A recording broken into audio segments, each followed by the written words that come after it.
Nós vamos dar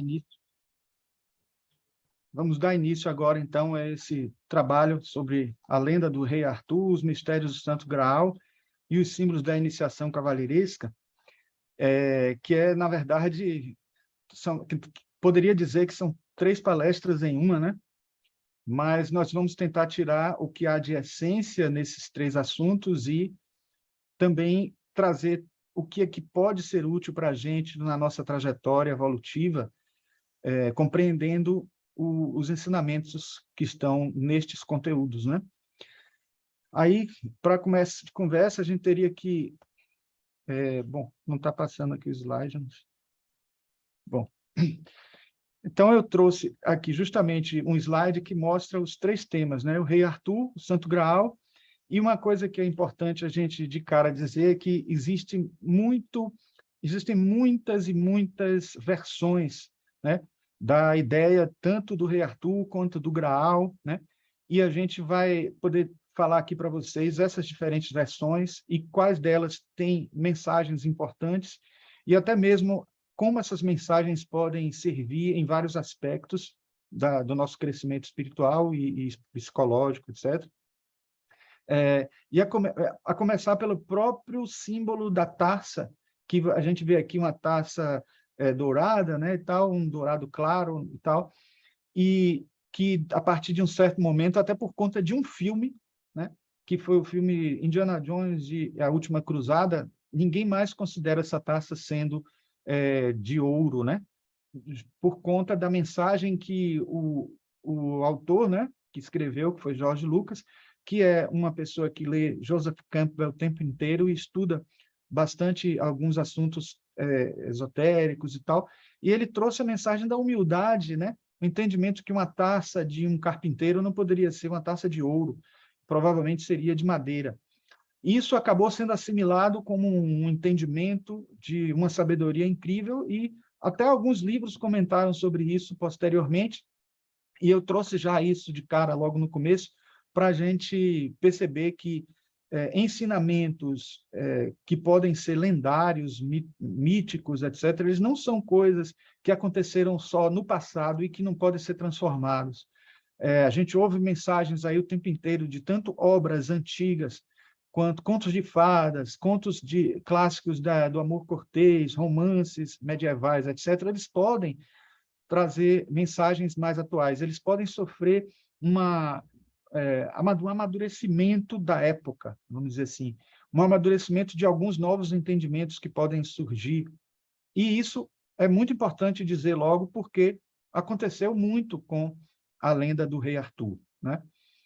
De cara, eu digo a vocês que lenda é diferente de mito, né?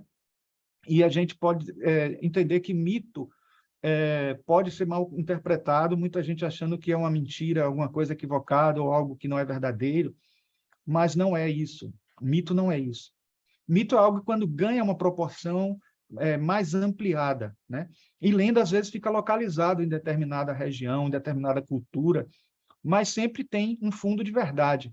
Sempre, tanto a lenda como o mito, né, principalmente a lenda, ela tem algum acontecimento real que pode ter inspirado, às vezes, mais acontecimentos, menos acontecimentos. Alguns desses acontecimentos, quando eles são arquetípicos, aí eles se tornam algo ampliado, porque vem do inconsciente coletivo e acaba servindo também para uma coletividade dentro de uma perspectiva tanto psicológica quanto espiritual, esotérica, etc.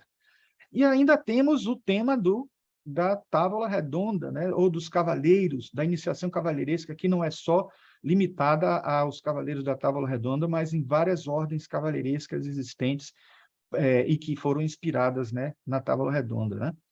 Bom, os primeiros escritos que poderíamos dizer registram na história o acontecimento, né, do rei Arthur e da Távola Redonda e de todos esses acontecimentos que nós estamos falando aqui, foram esses daí, né? Os principais textos. O primeiro deles é os Gododins, né? O Gododin, né?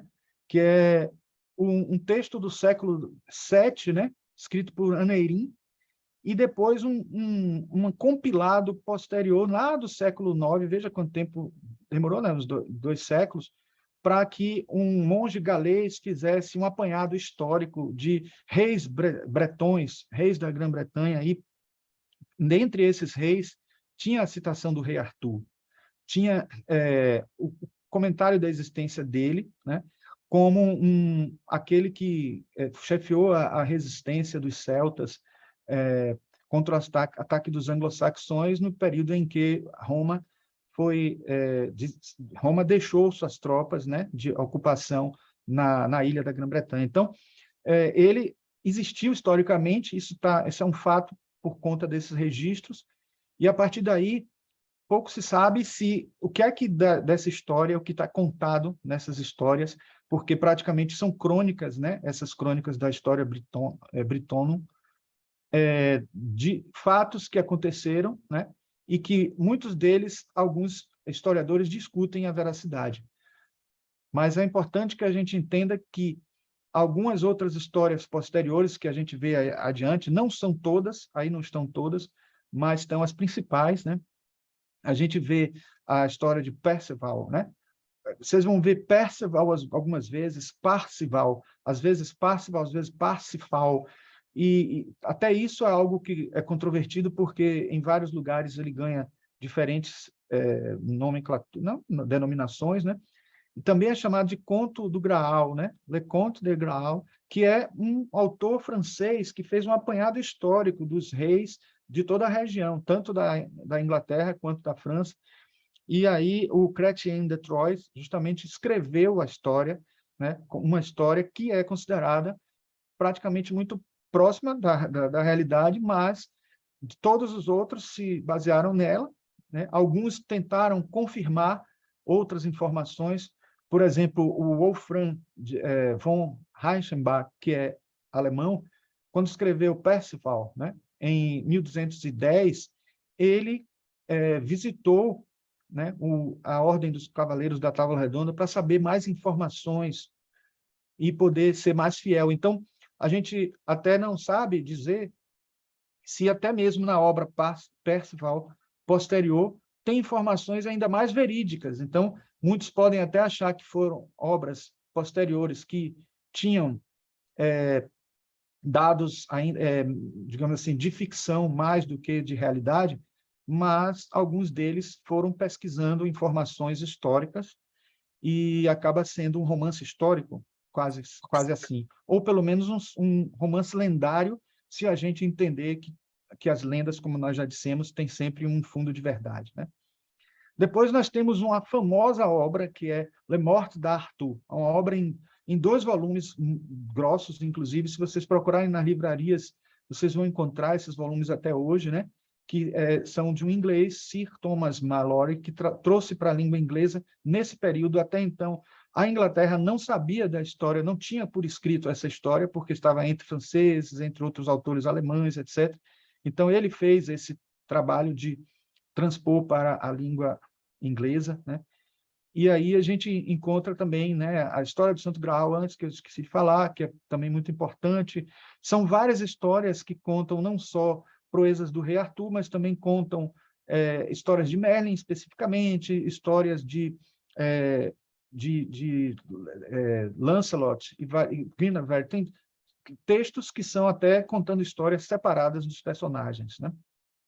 E, por último, é o Memorial das Proezas da Segunda Távola Redonda, né, de um autor português, como vocês estão vendo aí, né, o Jorge Ferreira de Vasconcelos. E, neste livro, ele também traz apanhados históricos muito importantes, muito interessantes. Vocês vão entender daqui a pouco porque Segunda Távola Redonda. Certo? Bom, então, continuando nossa trajetória, tentando passar aqui o slide. Aqui eu trouxe uma classificação dos ciclos literários definida por Jean Bodel, que ele inclui, né, os escritos todos dos laís bretões, que laís são contos pequenos contos, ou até grandes contos, mas da história da Grã-Bretanha e também da França, da Europa, de um modo geral. E aí ele definiu esses ciclos. O primeiro deles é até o ciclo do Graal, do século IX. Depois tem o ciclo carolíngio, né? Conta do Carlos Magno, etc., acontecimentos do Carlos Magno com histórias reais e ficcionais. O ciclo bizantino, que conta já as histórias do período em que Roma se separou, né, a separação do Império Romano Bizantino, etc. Aí tem história de Constantino e tal. E o ciclo arturiano é que começa a contar as histórias de Arthur já no século XII, e o ciclo da Vulgata, que nada mais é do que a busca de transformar esses textos todos em um texto cristão, trazendo conteúdos cristãos, ou pelo menos reforçando, realçando esses conteúdos, e acaba sendo muito interessante o efeito que isso tem, vocês vão ver daqui a pouco, porque até personagens deixam de ser protagonistas, como, por exemplo, no ciclo arturiano, o rei Arthur é o protagonista. No ciclo da Vulgata, o ciclo Vulgata cristã, né, ou cristão vulgata, etc., a gente pode dizer que o protagonista das histórias de cavalaria não é nem mais o rei Arthur, e sim o cavaleiro Ser Galahad. E aí a gente vai entender daqui a pouco por quê, né? Bom, temos na história traduzida para os dias de hoje, né, que aí já é uma versão mais atual, vamos dizer assim, que é a que a gente encontra mais facilmente, que é a de Howard Pyle. Ele já na introdução do livro ele fala dos dois Arthur, né, que podem existir os reis Arthur, que a gente pode dizer que são o Arthur histórico e o Arthur mítico. O Arthur histórico teria chefiado a resistência dos celtas contra os invasores anglo-saxões logo após a saída dos romanos da Grã-Bretanha ao longo do século V ou VI, né? Isso eu já falei na estante, né? Então é como se fosse o que a gente tem de principal, de básico e algumas informações mais históricas sobre isso, né? E todas as outras informações acrescidas de dados de outras e outras obras e também de informações lendárias, né? Bom, e o Arthur mítico, a gente pode até falar que teria também um lendário, mas vamos dizer que o mítico ele já está abarcando tudo isso. Então, a ampliação do valor dos resultados dessa heróica resistência, conforme aparece em vários poemas galeses, e principalmente uma história britônica, né? A história dos bretões, do monge galês Nennion, do século IX, que é quem chama Arthur de Dus-Bellone, né? Chefe de guerra. Ele atribui uma série de vitórias contra o inimigo. Claro que é um resumo muito reduzido mesmo aí, né? Mas vamos adiante. Bom, a história que foi para a ópera de Parsifal, né? Feita por Richard Wagner, ela é a história da Vulgata, né? Já tentando trazer a versão cristã presente. E uma curiosidade que me fez trazer esta imagem aí é que vocês estão vendo aqui até o Santo Graal sendo apresentado numa missa do Graal, que é clássico na história, né? Em todas as histórias praticamente tem essa chamada missa do Graal, em que a taça que é utilizada para a cerimônia da missa é o Graal, e está aqui numa representação teatral, que precisa ser grande, né? Mas aí muitos pensam até que ela é grande assim porque precisa ser vista à distância. É também, tanto que tem uma luz aqui que ajuda, né, a reforçar essa visibilidade, mas a gente vai ver também que, no entendimento mais amplo do significado do Graal, ela precisa ser ampliada mesmo, né? E outra curiosidade que eu queria falar para vocês aqui é que, como arquiteto, eu não poderia deixar de falar, é que o Richard Wagner, quando escreveu Parsifal, ele também construiu uma ópera, né, em Bayreuth, em Viena, que é uma ópera, né, um teatro feito especialmente para Parsifal. Então, ele fez essa ópera que tem uma peculiaridade que depois todos os teatros que foram construídos posteriormente seguiram o modelo de Bayreuth, que é esse modelo panóptico em círculo, né? Porque quando você tem uma plateia reta, quem está num canto e quem está no outro tem que virar o pescoço, entorta o pescoço, não pensando na centralidade da visão, né? Fazendo as pessoas se direcionarem para o centro. Ele criou essa versão de plateia, e isso, de certa forma, tem tudo a ver com o significado, com os conteúdos simbólicos presentes na ideia de Parzival, do Santo Graal e dos Cavaleiros da Távola Redonda, porque o círculo, o redondo, o concentrado, a busca de centralização de foco, a busca interna de algo que está no centro, né, que é o self, etc., tudo isso tem a ver com essa representação arquitetônica, essa geometria, né? Então, não poderia deixar de trazer para vocês. Quero dizer também para vocês que não vamos cobrir todo o conteúdo histórico, e aí eu aconselho vocês verem o vídeo que tem no YouTube do Oswaldo Condé, que é A Lenda de Arthur, o Rei Imortal.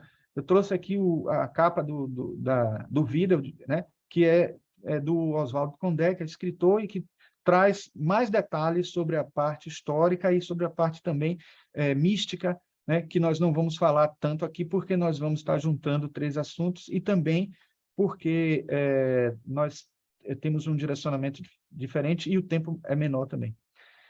Aqui eu trouxe uma árvore genealógica, vamos dizer assim, mostrando aqui a presença do rei Arthur, né, o filho de Uther Pendragon, né, da família Pendragon, etc., mostrando que ele teve um filho, né, com a Morgana Pendragon, e que foi Mordred, e ele, na verdade, é como se fosse um filho bastardo, vamos dizer assim. E se a gente entender, pelos entendimentos da época, o conteúdo do amor cortês, que é o amor cortês o que trouxe à tona vários romances de época cavalheiresca, aquela coisa de uma princesa ser salva por um cavaleiro vindo num cavalo branco e salvando de um castelo, etc, etc. Isso tudo, essas obras todas nasceram desse conteúdo dito de amor cortês, que nada mais é do que aquele amor que só existe para as aparências, né? Então, é um casamento de famílias, é um casamento em que as pessoas não têm tanta paixão, tanto amor assim, e acaba tendo filhos com outros, ou tendo relacionamentos com outras pessoas e tal, e é acontecendo isso. Então, a gente tem aqui o Mordred Pendragon, filho de Arthur, somente, não é filho de Guinevere, e tem aqui o Galahad, que a gente vai ouvir falar deles daqui a pouco, né, que é filho de Guinevere com Lancelot. Então, a gente tem essas situações que acontecem, então eles não tiveram filhos juntos, tiveram esses dois. Então, mas se a gente fizer uma interpretação psicológica e uma interpretação mística, esotérica, a gente vai ver que estes dois são facetas diferentes, né, de uma mesma realidade humana, que é ligada ao rei Arthur. E se a gente fizer também uma compreensão mais arquetípica, a gente vai perceber que até todos esses personagens eles têm uma relação com forças, situações psicológicas do nosso interior, né?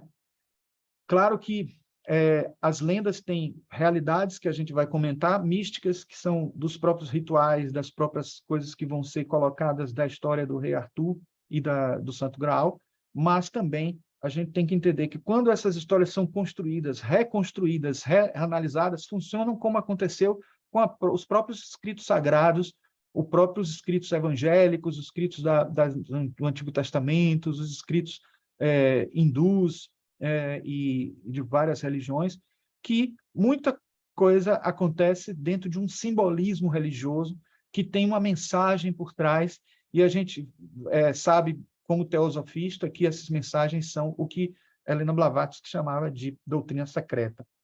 E não era secreta, poderia até ter sido secreto na época para que as pessoas não pudessem fazer um mau uso, ou porque as pessoas não entendiam 100% e poderiam até se desacreditar por completo de uma vez, por ser mal entendido num momento que ainda não era o adequado, né? Mas a gente sabe que são secretos hoje, de certa forma, se são secretos, porque a gente não conhece, não foi atrás, não aprofundou, não interpretou a fundo o que está sendo dito, porque informação para a gente entender melhor não falta hoje em dia, porque o mundo hoje é bem mais fácil de obter essas informações. Então, hoje em dia, depende mais do quê? Depende da vontade de aprender, para onde a gente direciona a nossa energia psíquica, né? Que na visão de Jung se chama libido. Então, o que seria libido dentro de uma visão junguiana, não dentro da visão freudiana, que é só voltada para a sexualidade, mas a gente viu Jung falar inúmeras vezes, inclusive no livro Símbolos de Transformação, ele fala que realmente a sexualidade é um elemento forte no ser humano, mas não é o único, né, que torna a libido atuante para buscar algo. E, de certa maneira, a mensagem que nós vamos passar aqui da lenda do Arthur, dos mistérios do Santo Graal, é uma mensagem de busca, é uma mensagem do que nós estamos buscando, do que é que está na frente de tudo na nossa busca, o que é que realmente é a nossa vontade espiritual de crescimento e em que ela é depositada, em qual situação, em que caminhada, em que busca a gente está, digamos assim, depositando nossa vontade de crescer, né? Então, eu trouxe aqui uma representação de ilustrações, de imagens, né, de alguns personagens, não todos. Eu disse a vocês que todos têm, sim, um significado psicológico, né? Mas como a nossa abordagem não vai ser psicológica 100%, vai ter, em alguns momentos, uma abordagem psicológica, mas não o tempo inteiro, a gente trouxe aqui uma coisa que é chamado por Marie-Louise von Franz de dramatis personae, que é quais são os personagens dramáticos da história que a gente precisa entender eles dentro da nossa realidade, como sendo facetas do nosso eu, né? Então, a gente tem aqui o rei Arthur, Guinevere, Lancelot, Mordred, Galahad, temos o Santo Graal e Merlin. Trouxe só essas informações aqui, são 7, né? Para que a gente pudesse fazer uma tradução para vocês entenderem como que isso funciona dentro de uma perspectiva simbólica, né? O rei Arthur, como está se tratando de um mito solar ou de uma lenda solar, né? É o Sol, né? Então, o Sol e os planetas em volta é como Jesus e seus discípulos, é como o Krishna e também toda a pleiade de outros seres que estão sujeitos ao seu comando espiritual, né? Então, de certa maneira, o rei Arthur é o self, né? É o eu interior, é o eu superior, aquele ser monádico que rege a nossa vida e que está muito próximo de Deus, né? Então, ele é o self. A Guinevere seria a ânima, então o lado feminino, o lado que, de certa forma, tem o sentimento, né? O lado que pode parecer, em alguns momentos, feminista por ser considerado passivo, mas se a gente entender como uma representatividade, né? Como um yin-yang apenas, a gente quebra essa ideia de feminismo ou de machismo, né? E aí, Lancelot seria o animus, que seria o lado masculino. Então, existem esses dois lados fortes que são opostos complementares. Repare que acaba sendo o rei Arthur não sendo o par romântico de Guinevere justamente por isso, porque ele é o self, ele é o centro, e o animus e a ânima, nessa representatividade, passaria a ser Guinevere e Lancelot. E aí a gente entende até por que uma possível relação dentro deles dois não seria considerado uma traição, né? Mas a história acaba entendendo isso de uma maneira literal e a gente pode perceber com outras obras posteriores traduzindo essas informações de uma maneira diferente. Mordred, que é o filho do Arthur, ele acaba sendo a sombra, né, da realidade, porque é algo que ele não gostaria de revelar, porque é o filho que ele queria que fosse o grande cavaleiro depois dele, continuador da história, mas quem acaba sendo um cavaleiro, o maior cavaleiro de todos é Galahad, que é aquele que vai representar o ego, aquele que vai aparecer para os outros, é aquele que vai se revelar após Arthur, dentro de uma perspectiva da história de rei Arthur, não tanto pagã, mas uma visão vulgata, uma visão cristã. O Galahad acaba sendo a representação de Jesus mais do que do rei Arthur, mas isso para o exterior. Então, se para o exterior ele a representação do self, então é o ego, a persona, que está ali aparecendo, né, dentro dessa realidade. Temos o Santo Graal como a libido, como dissemos nesse instante, sendo o libido entendida como energia psíquica, aquele direcionamento que a gente pode associar dentro de uma perspectiva hinduísta como sendo o nosso Dharma, né? Aquilo que nós... E também dentro de uma linguagem mais próxima até das histórias, dos escritos cavalheirescos, a gente pode dizer que seria a Magna Opus, porque tem muita inspiração, como vocês vão ver, tem muita inspiração na alquimia, as histórias do Rei Arthur. Principalmente porque Merlin, que está aqui sendo considerado como um inconsciente coletivo, aquele que traz as respostas, aquele que ajuda, né, nos acontecimentos mágicos, como a própria tentativa de fazer com que o rei Arthur se tornasse o rei legítimo, depois que o Pendragon ia morrer, já sabia que ele já podia antever que o Pendragon ia morrer, ele sabia então que poderia alguém usurpar o trono e não ficar o trono nas mãos do rei Arthur. Então ele criou aquela célebre situação de colocar a espada, né, que não era Excalibur, mas a espada que era colocada na bigorna, e somente um rei autêntico, o rei verdadeiro, conseguiria tirar da bigorna, que a gente sabe dessa história, né? Isso tudo foi uma magia do rei Arthur, ou do rei Merlin, que justamente tem as respostas, que tem a magia, que tem essa imaginação ativa, essa capacidade de considerar o que está transcendental no processo aí. Mas a gente sabe também que, na realidade, dentro de uma realidade mais mística, mais esotérica, Merlin está associado também ao mestre Saint-Germain. Então, ele tem aí um conteúdo também importantíssimo. Ele também foi o Christian Rosakreuz, né? Não sei a pronúncia direito, mas o alemão que fundou a Ordem Rosacruz, e foi muitos personagens também da história, sempre destacável na sua capacidade de criação, na sua capacidade de solucionar problemas e na sua capacidade mágica, vamos dizer assim, porque ele é essa representação mágica, né? Representação do mago. Neste livro de Julius Evola, a gente tem o Mistério do Graal. Ele diz o seguinte: o termo em latim para Graal é gradalis, ou gradale, e indicava um grande recipiente fundo, ou, se quisermos, uma espécie de travessa de uso corrente nas mesas medievais, que servia de prato para duas pessoas comerem ao mesmo tempo. Repare que esse simbolismo, daqui a pouco a gente vai ver que entre as regras cavalheirescas, a gente tem a regra de dois cavaleiros comerem no mesmo prato, como isso sendo uma forma de ele se integrar e criar essa fraternidade, né? Então, de alguma maneira, o simbolismo do Graal foi construído, né?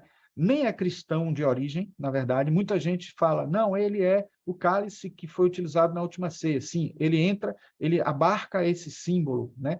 Como um guarda-chuva que vai abrindo o significado do símbolo Graal, também sendo considerado simbolicamente a taça que foi feita a última ceia. Ele é a taça que foi recolhido por José de Arimateia, o sangue de Jesus. Sim, também ele foi porque José de Arimateia foi o que primeiro criou os Cavaleiros da Távola Redonda e tentou criar aquela primeira Távola Redonda, de certa maneira. Então, por isso que a Távola Redonda que nós vamos falar do Rei Arthur seria a segunda, e na tentativa de colocar ali uma representatividade entre os seres, né? Um encontro dos cristãos.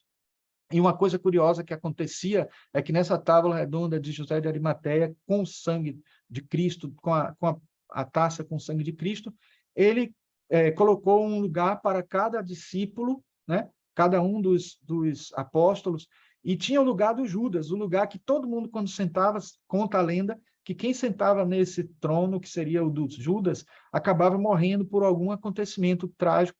Então, isso passou a ser chamado de um lugar perigoso dentro da história lendária, né?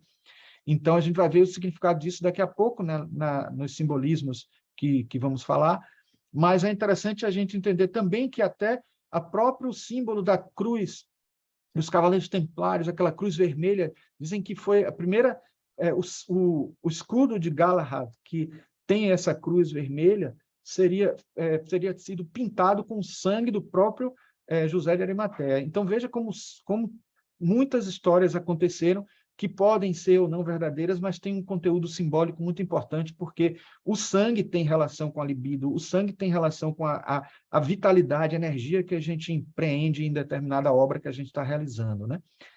Então, é importante entender que o próprio Graal, ele passou por uma série de ideias, porque a palavra Graal, em latim, que é gradalis, ela tem uma outra palavra correspondente na Grécia, que é Kratos, e a gente vai entender e como isso funciona.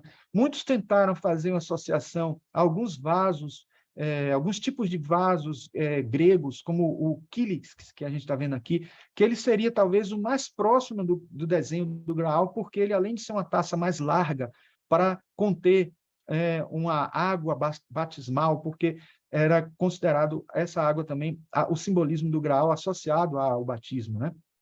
E também há o quiatos, que é para beber a água, para poder a gente colocar dentro da gente, né, esse sentimento, né, associado à água, o elemento água, né, a emoção, etc. E aqui vários vasos gregos que são chamados ânforas. Então, os estudiosos, quando tentaram compreender o significado do Graal e até a história do Graal em si, tentaram encontrar em todos esses recipientes quais seriam aqueles que estariam ligados ao Graal propriamente. E aí surgiu os cráteres.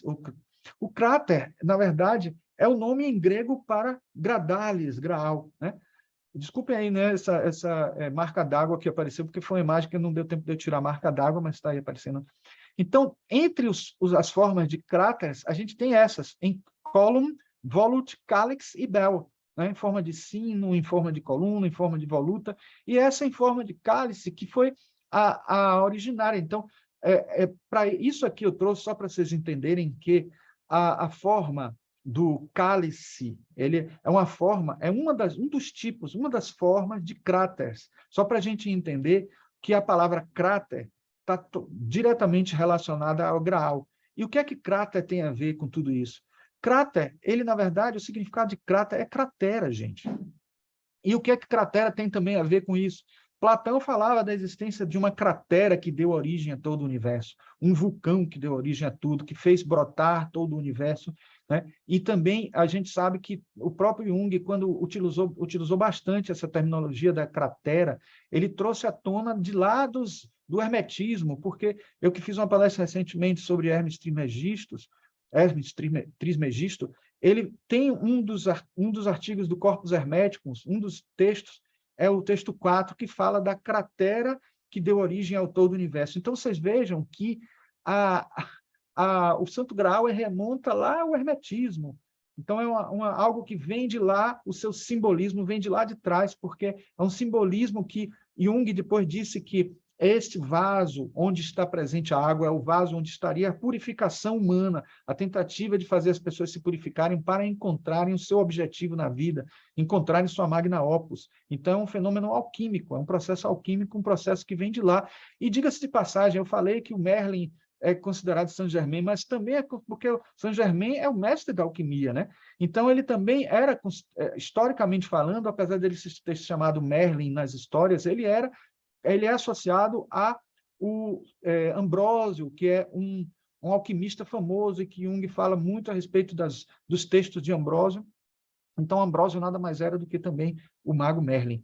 Então, se vocês forem consultar a internet, vocês vão ver quantas entidades o Merlin foi nessas várias encarnações. Precisamos ter cuidado também para não acreditar que ele foi todas essas, porque às vezes também exageram nessas interpretações. Mas vejam que tem alquimia muito relacionada aí. E nesse livro, né, que eu acho muito interessante também, de John Matthews, O Santo Graal, ele diz, na filosofia grega, o conceito de vaso ou cálice adotava a forma de cratera ou taça, representando a matriz da criação, o recipiente divino no qual foram vertidos e misturados os componentes da vida e que era oferecido às almas recém-criadas para que adquirissem inteligência e sabedoria. Veja que interessante, porque o Graal acaba sendo um mito da criação também, associado à criação. Alguns reduzem um pouco este significado, dizendo que, porque cráter, se você procurar o significado da palavra cráter no Wikipédia ou em algum lugar, vocês vão ver que cráter é um recipiente usado para misturar vinho e água, atenuar o teor alcoólico, atenuar o efeito do vinho com a água. De certa forma, tem algum significado associado também, porque é uma maneira de transformar transformar uma realidade em outra, né? Fazer uma modificação, uma transformação, uma purificação, né? Então, tem também essa realidade, mas repare que dentro dessa perspectiva platônica, né? O Graal tem ainda um significado mais ampliado. Então, é importante ver que muitos desses símbolos não têm um único significado e são significados em vários níveis, em várias camadas, em várias instâncias, né? Aí a gente entende agora como seria o significado de cavaleiro, da ideia de cavaleiro em si. A palavra cavaleiro vem do termo latino milis, né? Utilizado a partir do ano 1000, né, nas línguas vulgares para distinguir uma nova categoria social do resto dos homens, o chevalier, o ritter, o knight, né, dependendo da língua, né? Nesta época, o cavaleiro é o detentor dos instrumentos necessários para vencer o combate, graças à superioridade do cavalo, da armadura e das armas. Repare que existem textos clássicos, antigos, de Ramon de Lully, né? Que é quase como se fosse, na época, uma Helena Blavatsky que trazia informações claro, guardando as devidas proporções, que é como se fosse assim, a pessoa mais capaz na época de trazer informações vindas do alto, né? E ele trouxe, né, livros que traziam informações sobre os cavaleiros e tal, e ele falava, por exemplo, que essa informação, né, a respeito do cavaleiro, da seleção, né, das capacidades que a pessoa tinha, e ele dizia que o cavaleiro era uma pessoa que se destacava no meio de 1000. Então, a cada 1000 você teria um cavaleiro, né? Entendendo o cavaleiro numa compreensão mais ampla, num significado mais amplo de uma pessoa com outra determinação no seu processo de crescimento espiritual. O cavaleiro é aquele que enfrenta com coragem a aventura. Então, a essência do cavaleiro é o aventureiro, aquele que consegue se aventurar e se alimenta da aventura, né? E vocês vão ver daqui a pouco que o Santo Graal ele acaba tendo uma ligação muito forte com o cavaleiro. O cavaleiro tendo um Santo Graal na mão, é como se fosse um cavaleiro que tem seu objetivo alcançado ou por alcançar, porque aquela taça é como se fosse a representação desse objetivo, né?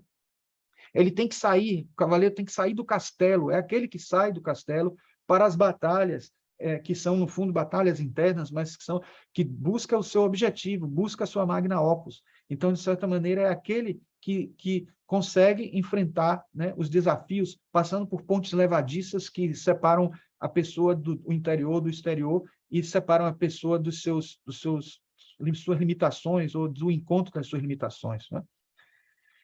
Então, podemos dizer que existem dois tipos de cavaleiros. O cavaleiro cortês, que diz respeito àqueles das histórias dos romances, né, do amor cortês, que tem força, bravura e participação nos divertimentos de seu tempo.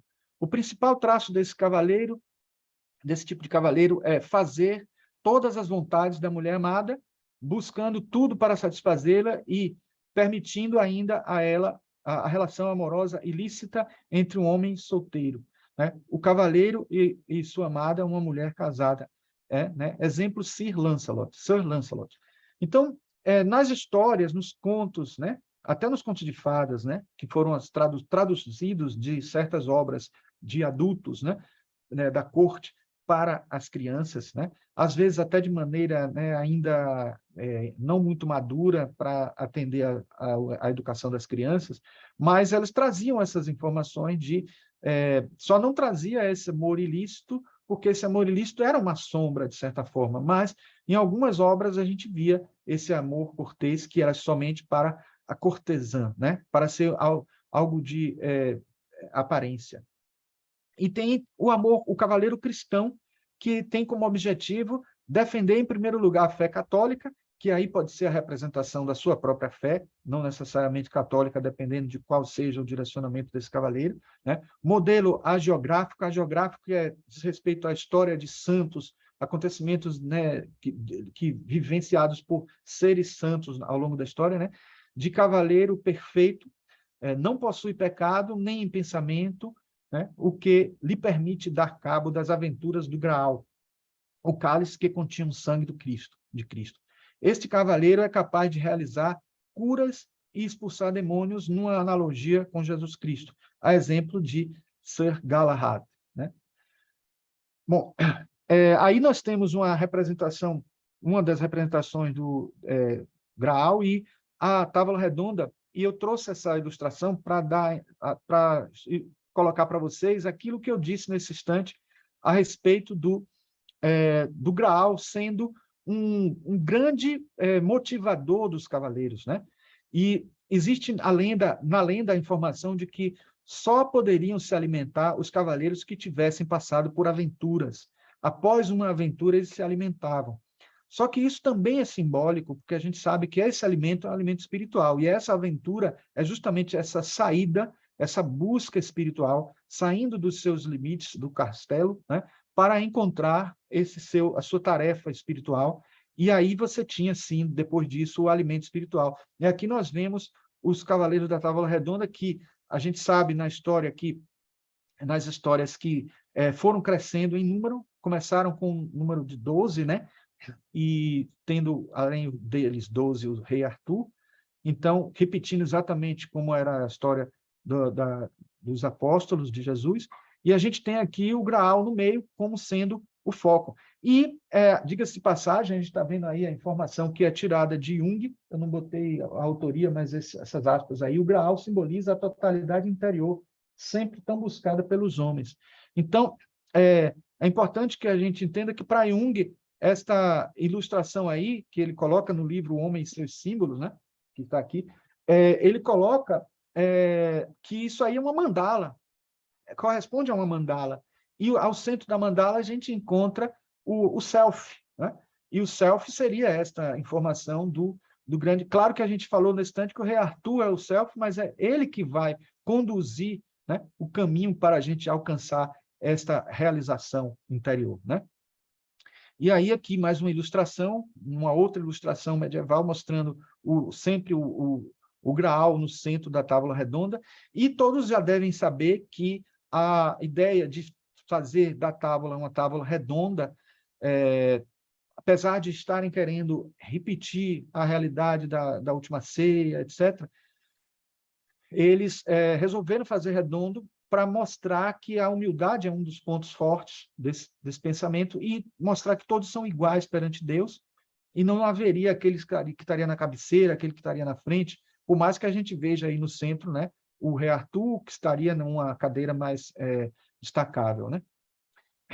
E aí eu trouxe nessa passagem, uma passagem também do Homem e Seus Símbolos, né, que é já mostrando um altar em vários degraus aí, mostrando também, antes disso, uma mandala das igrejas românicas e góticas, que começaram a existir em rosáceas, e que, mostrando essa mandala, e que, de certa maneira, reproduz esta coisa que nós falamos de ter um centro, e esse centro corresponder ao nosso self, né?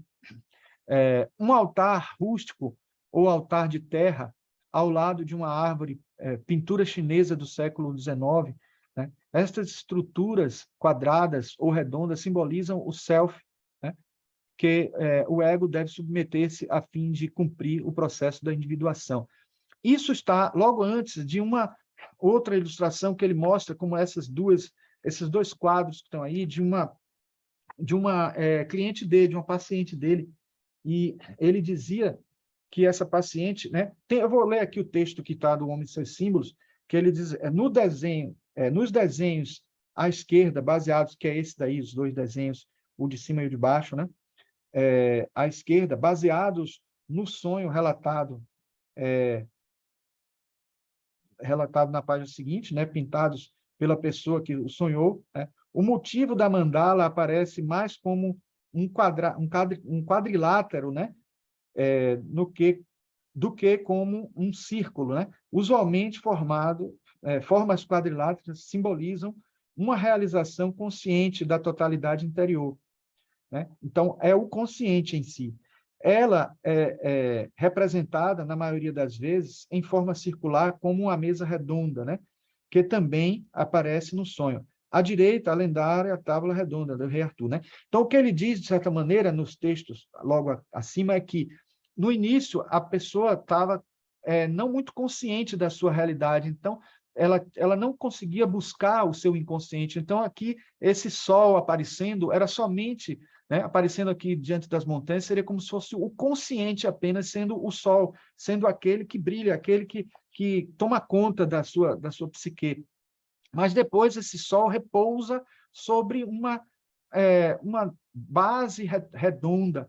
Então, de certa maneira, ele associa essa mandala ao inconsciente, à capacidade de você perceber mais do que simplesmente o consciente. Então, de certa maneira, saindo desse quaternário, que até na teosofia a gente entende que existe o quaternário que representa o mundo físico, né? Porque até porque tem o norte, sul, leste, oeste, os 4 elementos, etc., como representatividade desse quaternário, né? Aqui nós vemos até também uma mandala com quaternário aqui, mostrando também o físico, e caminhando para o centro, a gente tem o círculo, que é a representatividade do self. Então, de certa maneira, tem a ver com isso que nós estamos falando, né? Da tábua redonda, tendo essa representatividade esotérica, né? No livro de Howard Pyle, né, a gente encontra ele falando do assento perigoso que eu disse nesse instante, né? Então ele diz: o meu senhor rei, aquele é chamado assento perigoso, pois só um homem neste mundo poderá se sentar ali, e aquele homem ainda não nasceu. Então, na segunda tábua redonda, nós temos esse assento perigoso reproduzido de lá daquela de José de Arimateia, e isso tem um simbolismo muito forte astrológico, né? Está associado à luz e sombra. Se você tem o rei Arthur num ponto e o assento perigoso do outro lado, oposto, é como se fosse o oposto ao seu eu. Então, é como a representatividade de algo que pode dar errado se a gente não... que a gente precisa trabalhar, evoluir, avançar, no sentido de alcançar este outro lado que ainda está sem ser trabalhado, né? Então, na própria insígnia, né, no brasão da tábua redonda, a gente tem o rei Arthur num ponto, né? Que essa é a representação da tábua redonda, e a gente tem, do outro lado, seria o assento perigoso, né? No tarô, nós temos também as cartas da corte, que elas representam os 4 elementos, né? Espadas associado ao elemento ar, paus associado ao elemento fogo, ouro associado ao elemento terra, copas associado ao elemento água. Então, terra, fogo, água e ar aqui presentes, né? E, claro, obviamente, que os cavaleiros estariam também associados, né? A gente percebe que tem aqui 4 cavaleiros. Temos 4 pajens, e só para a gente entender o que é que essas cartas da corte significam dentro de uma perspectiva mais ampla, junguiana e dentro do tarô clássico também, o pajem é sempre aquele que é um aprendiz, qualquer que seja ele, né? Aprendiz, digamos, dos ensinamentos, né, do saber em espada, que é associado ao elemento ar, a mente, aprendiz de religião, aprendiz de intuição, de algo que é acima do racional, de paus, que é intuição, então, aprendiz, né, do naipe de paus. O pajem, que é aprendiz de copas dos sentimentos, das emoções, então é aquele que está iniciando os seus sentimentos, seu relacionamento amoroso, etc. E o de ouros, aprendiz na busca profissional, na busca em ouros, né? Na busca do ganha-pão, vamos dizer assim. Então, o pajem é o aprendiz, então o significado maior do pajem, ou valete, seria ser um aprendiz e ser um emissário, um mensageiro do rei, né? Então, e o cavaleiro, que vem logo em seguida, né? Porque esse processo é um processo de crescimento também, né? Evolutivo. Aprendiz e também idade, né? Associações a idades. O cavaleiro, ele já é mais maduro. Ele é a pessoa que se aventura, porque já tem mais conhecimento do que o pajem, do que o valete. Tem mais condições de enfrentar o mundo. Então, ele aventura, ele sai do castelo, ele sai através da ponte levadiça e faz as suas realidades. Então, da mesma forma que falamos do pajem, os cavaleiros de cada uma desses naipes são também pessoas que se aventuram nessas áreas. Esse cavaleiro de espada se aventura na área do saber, do conhecimento, do aprendizado, né? E o de paus da intuição, da religião, etc. E assim sucessivamente. Da mesma forma, a rainha, né? A rainha é aquela que dá o seu sentimento, né? E o cuidado, e nutre, e dá o amor de mãe nessas áreas, né? É cuidadora dessas áreas. Então, é aquela pessoa que cuida. Então, só para vocês entenderem como seria a representatividade aqui de Guinevere dentro do simbolismo, né? O cavaleiro seria a significação do Lancelot, o primeiro cavaleiro, né? E o rei seria rei Arthur, né?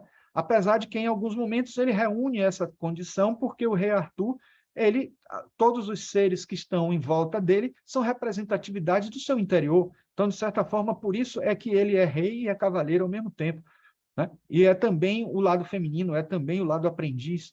Então, é importante que a gente compreenda estes significados mais arcanos, né? Que precisam ter chaves para serem compreendidos, mas que não são tão difíceis assim, porque estão diretamente relacionados ao nosso inconsciente, né?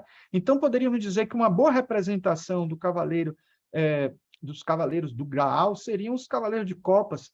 E por que os cavaleiros de copas estão com a copa aqui na mão? Sim, mas também porque eles estão na busca desta purificação, desse sentimento, né, do coração, né, da melhoria do seu sentimento, né, da sua realidade interna, emocional. Por quê? Mas será que não seria mais evoluído pensar no mental, o cavaleiro de espada? Também, porque ele empunha uma espada, que representa isso de alguma maneira também, né? Mas, se a gente não trabalhar o astral primeiro, como é que a gente vai conseguir trabalhar o mental? Então, de certa maneira, o naipe de copas trabalha o astral, que é um estágio para alcançar o mental, e depois o estágio para alcançar o de espada e depois o de paus, sucessivamente. Então, é interessante a gente entender como estes simbolismos presentes em várias culturas religiosas, culturas esotéricas, estão muito relacionados, né? Por isso que existem as chamadas correspondências mágicas, correspondências analógicas, né? Num conhecimento esotérico, né? Então, tudo isso é importante a gente ver. E não é só isso, viu, gente? Porque a gente pode também associar aos 4 cavaleiros do Apocalipse. Quais são esses 4 cavaleiros do Apocalipse? Os 4 cavaleiros dos 4 naipes também estão relacionados, né? A gente tem poder, guerra, fome e morte. Estão associados aí, né? Os 4 cavaleiros da corte, né? A gente tem o que está associado à guerra, né? Mas no ímpeto, à vontade, à busca. E aí, se a gente entender essa guerra, do mesmo jeito que a gente está entendendo as guerras santas dos mitos do rei Arthur, das lendas do rei Arthur, essa guerra, repare que está em vermelho, mas ela também é ligada à intuição, é também ligada ao mais evoluído, ao mais avançado dentro das 4, que é a intuição, que é o espiritual. Como é que a guerra pode estar associada a isso? O mesmo ímpeto que leva a gente a guerrear, a ser agressiva, etc., é um ímpeto que pode ser sublimado para ser utilizado como vontade espiritual para nosso crescimento, né? A gente tem aqui o poder associado ao emocional, também a fome associada aqui ao ouros, né? À capacidade de conseguir sobreviver na Terra, né? Não é só também o dinheiro, mas também a sobrevivência, a capacidade de digamos assim, ser forte e ser, digamos assim, autossuficiente, ser de alguma maneira também ter uma autoestima, enfim, tudo isso está associado a essa realidade, né? E, por último, também a morte aqui, porque a cavaleiro de espadas está associado também a essa relação. Se vocês verem todos os significados do naipe de espadas, tem relação com a forma como o saber pode ser mortal em alguns momentos, como esse entendimento mental pode ser algo que não nos conduza a uma realidade positiva, mas o ideal é que a gente busque isso, né? Bom, aqui nós temos os chamados 10 Mandamentos da Cavalaria, escritos em 1891 por Sir Gautier. E aí é importante a gente chamar a atenção para vocês desses ensinamentos, porque eles são talvez a essência do que a gente está falando aqui do ensinamento dos cavaleiros, né? Repare que não foi à toa a escolha de 10 mandamentos, eles estão bem relacionados aos mandamentos judaicos, né? Então, você deve acreditar em tudo o que a igreja ensina e deve observar todas as suas instruções. Se a gente entender aqui como algo de uma fé cega, a gente vai ter cuidado para a interpretação disso aí, né? Que não é bem essa a realidade, o entendimento que a gente tem que tirar disso aí, mas uma busca, né, interna de encontrar dentro de si mesmo o verdadeiro ensinamento, né? A verdade que transcende as religiões, a verdade que transcende, né? A gente vai também falar um pouco, né, várias vezes aqui, aliás, a gente está falando aqui sobre cavaleiros e é importante que a gente diga que os cavaleiros eles são verdadeiros hereges, porque eles fugiam às regras, de alguma maneira, né? Alguns deles, como a gente vai ver, os cavaleiros templários, eles eram pessoas que não precisavam pagar os impostos e eles enriqueceram porque eles seguiam caminhos que não eram propriamente aqueles que estavam sendo ditos, né? E a cavalaria e a ordem cavaleiresca, de certa forma, é um pouco isso, é se rebelando um pouco dos ensinamentos da igreja, tentando buscar ensinamentos do interior, tentando buscar essa essência que o próprio Graal traz mais forte do que propriamente aqueles ensinamentos que estavam sendo colocados pelos discípulos, né? Você deve defender a igreja, né? Então, sua causa, né? Deves respeitar todos os fracos e te constituir em defensor deles.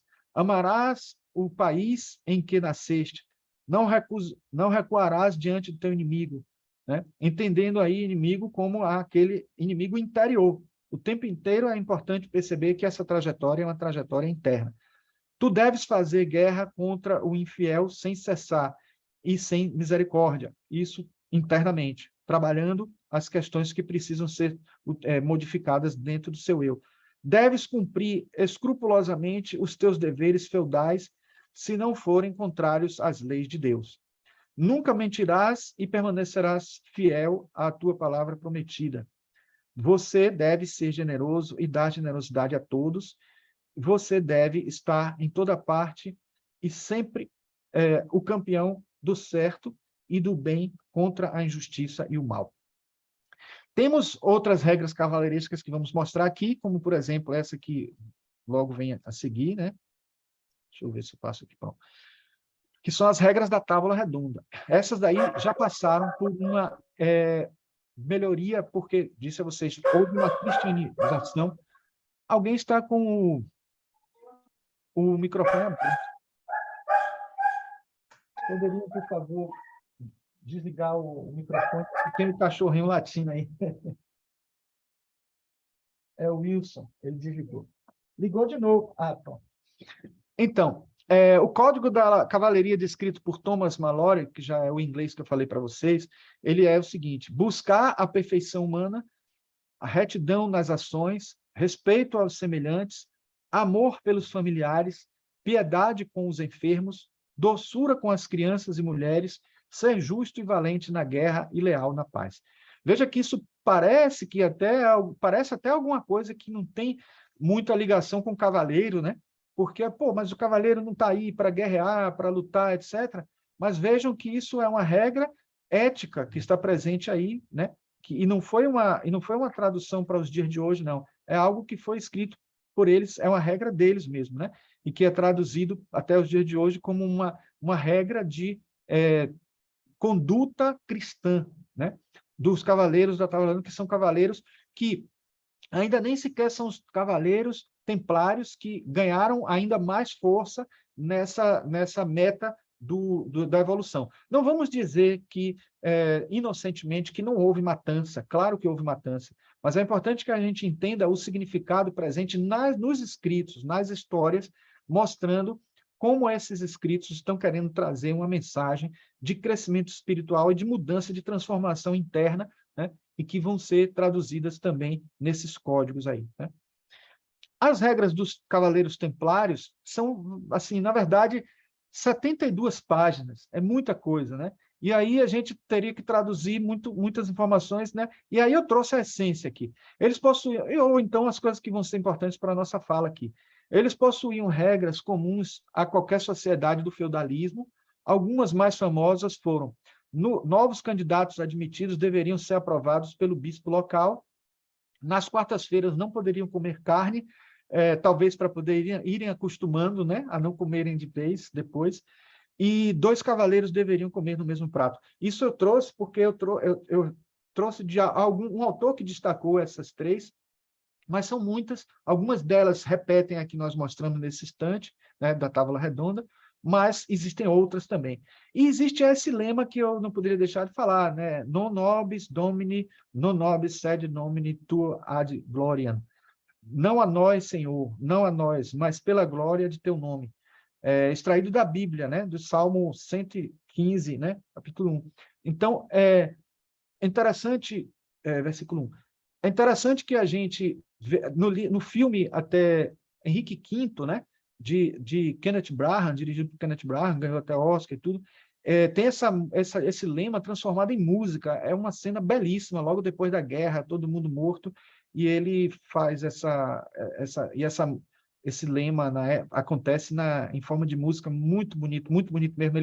A câmera percorrendo todo o local onde aconteceu a guerra e mostrando o que aconteceu de tudo isso, e ele triste porque foi obrigado a fazer toda aquela história, né? Bom, continuando. Aí nós estamos agora, nesse momento, né, a tentativa de trazer como que a teosofia vê essas informações, e aí eu encontrei neste livro, no livro de Leadbeater, Pequena História da Maçonaria, e aí é um trecho pequeno e eu trouxe ele na íntegra, né, dividido em partes para poder não ficar puxado, mas vamos ver. Como parte da herança indireta dos mistérios gregos, veio o bem conhecido símbolo do cráter ou copo, que eu falei nesse instante para vocês. Talvez quem lê isso sem saber da história do cráter platônico e do cráter tão estudado do Hermes Trismegisto, não sabe o que é que isso quer dizer no texto de Leadbeater, que, entrelaçando-se com o primitivo cristianismo britânico, foi identificado como o Santo Graal, o cálice usado por Nosso Senhor na última ceia, para a instituição da Santa Eucaristia. Aí aqui a taça, né? O rei Arthur, frequentemente tido como um herói imaginário, foi um governante muito leal, amantíssimo e sagaz, de quem pode a Inglaterra orgulhar-se bastante. Sua tábua redonda é também um fato e não uma ficção, e seus cavaleiros usavam um rito dos mistérios cristãos que giravam em torno da bela história da busca do Santo Graal. É interessante que, sendo Leadbeater um vidente de tão qualidade, de tão fantástica profundidade, ele atestou aí de alguma maneira, né? Ele que fez várias pesquisas de acontecimentos históricos para ver se eles eram verdadeiros, né? Então, quando ele diz isso, a gente tem ali um aval bem importante, né? Alguns houve que interpretaram a lenda literalmente e entenderam e empreenderam infindáveis peregrinações pelo mundo em busca de um corpo terreno. Outros sabiam que o significado místico do Santo Graal é a união entre o eu superior e o eu inferior. União essa que é um dos requisitos para a iniciação dos verdadeiros mistérios da loja branca, pois o cálice representa simbolicamente o corpo causal. Desculpa, eu adiantei aqui. Vou voltar aqui. O corpo causal em que se verte o sangue do mistério. Os mistérios do Santo Graal foram celebrados simultaneamente em vários centros, tanto na Grã-Bretanha como no continente europeu, onde indubitavelmente se misturou com outras linhas de tradição, e neles encontramos evidentes traços das escolas secretas em que resplandeceu a chama da sabedoria oculta durante o começo da Idade Média. A tradição do Graal e da sua cavalaria espiritual entrou para a literatura pelas mãos de Chrétien de Troyes, Wolfram von Eschenbach e outros escritores. Daí deriva, de um lado, a morte de Arthur, de Sir Thomas Malory, de que Tennyson extraiu os materiais para o seu Idylls of the King, e o Idílio do Rei. E, do outro lado, a gloriosa música de Parzival em que Wagner reconstruiu tão magnificamente a tradição germânica da fraternidade do Graal, que falamos nesse instante. Bom, isso eu trouxe para vocês porque era como se fosse uma síntese, né? Eu acabei passando aqui. Uma síntese do que nós falamos, né? Então, eu deixei para o final justamente porque eu encontrei esse texto depois que eu já tinha preparado, mas é interessante ver como ele sintetiza tudo isso que a gente já falou. E nesse livro, que eu recomendo, eu acho um livro fantástico, talvez um dos melhores, porque os outros são mais densos, mas esse, o Pequeno Livro do Santo Graal, muito ricamente ilustrado, com várias ilustrações belíssimas e contando a história toda de uma maneira bem interessante. Ele diz assim, nos dias de hoje, a busca do Santo Graal assume formas diferentes para diferentes pessoas. É a busca por desvendar um mistério e não tem nada a ver com história. é a jornada arquetípica em busca de mais compreensão e compaixão. É a busca de uma união mística e do resgate do sagrado em nosso mundo secular. É a busca da origem última e do sentido da vida. Repare como tem muita similaridade com o que Leadbeater fala, né? Essa busca da união mística, essa união, né, do eu com esse eu superior, esse eu inferior com o eu superior. E realmente é esse o significado principal que a gente tem que trazer, né, para a gente, e que a gente tem que perceber nas entrelinhas o que é que está sendo dito para a gente alcançar essa união, o que é que está sendo dito como caminho para obter essa união, né? E, finalizando, eu queria trazer um texto reduzido aqui, né, para poder não ficar muito longo, um texto de Anne Besant, que ela fala do cavaleiro ideal. O cavaleiro ideal é forte, bravo, terno, cortês e de domínio próprio, reproduzindo bem o que era dito dos cavaleiros naquele tempo, mostrando que nada daquilo estava errado, só precisa ser depois direcionado de uma melhor maneira, né, do que a que foi, né, através das guerras externas e tentando buscar mais as guerras internas. O cavaleiro ideal nunca levanta a mão contra alguém mais fraco do que ele, nem tira vantagens desairosas de outrem. Também trazendo aqui um pouco dos ideais cavaleirescos que a gente já falou, tanto da Távola Redonda quanto dos Cavaleiros Templários. Lembra-te a todo instante da velha divisa do cavaleiro: cumpra o teu dever, custe o que custar, ser reverente, pois com a verdadeira grandeza admira o que é nobre, repele o que em ti é baixeza, e vivendo assim a bênção do rei, descobrirá sobre ti a luz do instrutor que te guiará. Eu esqueci de dizer que os Cavaleiros Templários foram chamados assim por duas razões especiais, né? Primeiro, porque o templo deles foi erigido em cima de uma mesquita em Jerusalém, que era onde estava exatamente o templo de Salomão, e também porque, de certa forma, era um pouco de contravenção à igreja, porque eles não eram cavaleiros eclesiásticos, eles não eram cavaleiros, apesar de serem da igreja católica, eles eram cavaleiros de um templo religioso, que poderia ser... Eles fizeram contato com os mouros, fizeram contatos até com mitologias celtas, né, contatos com vários outros povos nas suas buscas de especiarias, nas suas buscas de objetos sagrados, né? Então, eles tendo essa união, eles praticamente foram os iniciadores. Então, o Bernardo de Claraval, que foi aquele que fundou a Ordem dos Cavaleiros Templários, ele foi praticamente o iniciador do banco, né? Porque eles passaram a ter uma riqueza muito grande de obras que eles iam conquistando, relíquias, e também foi aquele que introduziu uma série de coisas, como até, por exemplo, essa possibilidade de fazer uma comparação entre as religiões.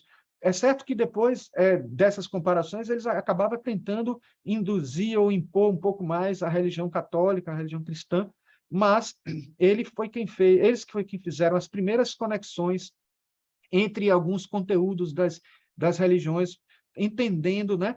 Dentro da nossa filosofia, a gente entende que o que ele fez foi constatar como haviam semelhanças entre o cristianismo e outras religiões, mas alguns diziam até que foi influência, que eles influenciavam ou sofreram influências. Pode ter acontecido as duas coisas, mas em muitos casos a gente percebia que aconteceram certas histórias arquetipicamente, né, em paralelo em vários lugares, né, e visões religiosas diferentes que aconteceram, e muita coisa em comum foi. Então, praticamente, o Bernardo Claraval foi como se fosse o primeiro a fazer um estudo comparado de religiões, né? E isso tudo ajudou muito a um amadurecimento das máximas religiosas, das regras de funcionamento e também da busca interna que eles tinham todos, né? Nessa tentativa de unir o eu inferior com o eu superior. Então, gente, era isso que nós tínhamos, e vamos tentar agora fazer um pouco, né, trocar um pouco de ideias para quem quiser comentar alguma coisa. Nós não temos muito tempo, né, porque daqui a pouco eu vou fazer uma outra palestra, mas vamos ver se dá para a gente conversar um pouquinho